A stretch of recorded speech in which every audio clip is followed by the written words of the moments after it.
ఈరోజు మనం వినబోయే కథ సాయం చేసే గుణం. అనగనగా ఒక అందమైన అడవి. ఆ అడవిలో శశి అనే ఒక చిన్న కుందేలు ఉండేది.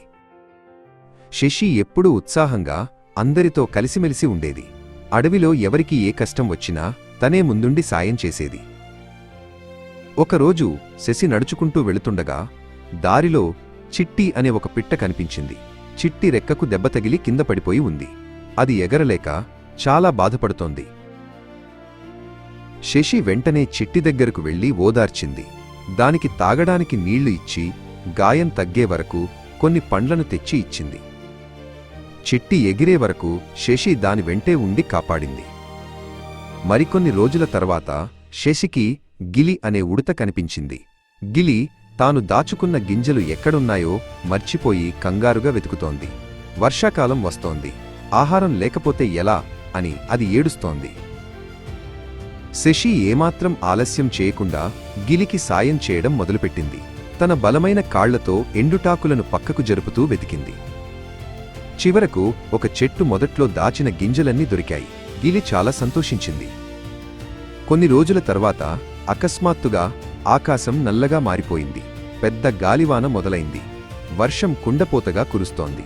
అడవిలో జంతువులన్నీ తలదాచుకోవడానికి పరుగులు తీస్తున్నాయి.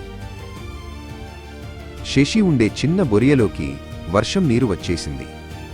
శశికి ఎక్కడికి వెళ్లాలో అర్థం కాలేదు. చలికి వణికిపోతూ ఒక పెద్ద చెట్టు కింద తలదాచుకోవడానికి ప్రయత్నించింది. కాని వర్షం ఏమాత్రం తగ్గడం లేదు.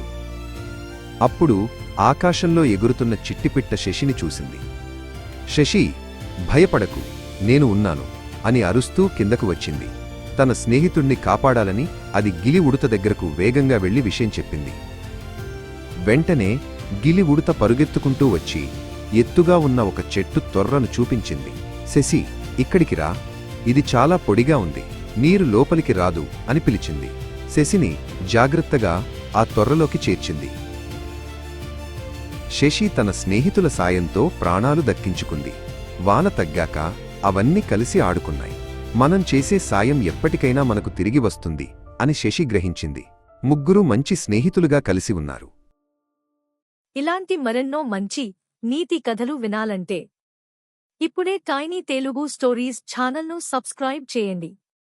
మీ స్నేహితులతో కూడా ఈ కథను షేర్ చేయండి. మరి మరో కథతో మళ్ళీ కలుద్దాం.